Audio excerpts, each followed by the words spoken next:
गांव में एक छोटा सा लड़का था जिसका नाम मोहन था। वह हमेशा खेलता कूदता रहता और अपने दोस्तों के साथ समय बिताता। लेकिन एक दिन मोहन ने सोचा कि उसे कुछ नया करना चाहिए। उसने अपने दोस्तों से कहा, चलो हम गांव के पास वाले जंगल में चलते हैं। सभी दोस्त उत्सुकता से तैयार हुए। जंगल में पहुंचते ही उन्होंने देखा कि वहां बहुत सारे पेड़, पक्षी और सुंदर फूल थे। मोहन ने कहा, चलो हम थोड़ी दूर और चलते हैं। जंगल में चलते चलते अचानक उन्हें एक अनजान रास्ता दिखा। वह रास्ता काफी संकरा था और वहां की शांति उन्हें आकर्षित कर रही थी। मोहन ने कहा, चलो इस रास्ते पर चलते हैं। उसके दोस्तों ने थोड़ी हिचकिचाहट दिखाए, लेकिन अंततः वे सभी साथ चलने के लिए राजी हो गए। वे उस अनजान रास्ते पर बढ़ते रहे। रास्ते में कई सुंदर दृश्य देख रहे थे, लेकिन थोड़ी देर बाद उन्हें एहसास हुआ कि वे कहीं खो गए हैं। मोहन ने कहा, मैंने सुना था कि यहाँ एक पुराना खंडहर है, चलो उसे खोजते हैं। सभी ने सहमति जताई और वे खंडहर की खोज में निकल पड़े। रास्ते में उन्हें एक बूढ़ा आदमी मिला। वह एक साधु की तरह दिख रहा था। मोहन ने कहा, बाबा क्या आप जानते हैं कि खंडहर कहाँ है? साधु ने मुस्कुराते हुए कहा, हाँ, लेकिन पहले तुम्हें कुछ सीखना होगा।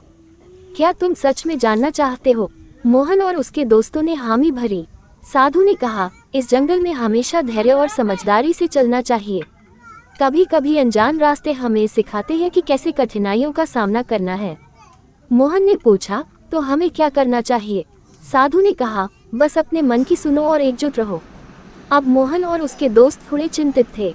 उन्होंने अपने रास्ते को समझते हुए आगे बढ़ने का फैसला किया। थोड़ी देर चलने के बाद उन्हें एक पुराना खंडहर दिखा। खंडहर बहुत ही अद्भुत था। वहाँ सुंदर चित्र थे और पुरानी वास्तुकला ने उन्हें मंत्रमुग्ध कर दिया।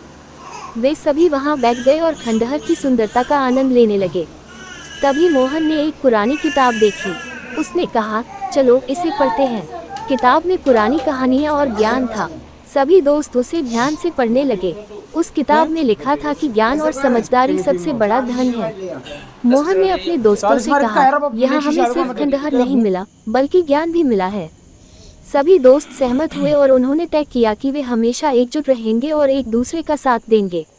जब वे लौटने लगे तो उन्होंने साधु को फिर से देखा।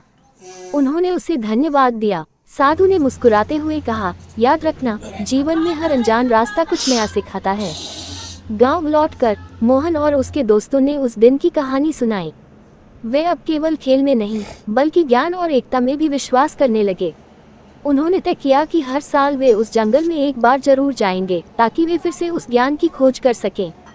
इस तरह मोहन और उसके दोस्तों ने सीखा कि जीवन में हर अनजान रास्ता, चाहे वह कितना भी चुनौतीपूर्ण क्यों न हो, अंततः हमें कुछ सिखाता है। और सच्ची दोस्ती और एकता हमेशा हमें मजबूत बनाती है।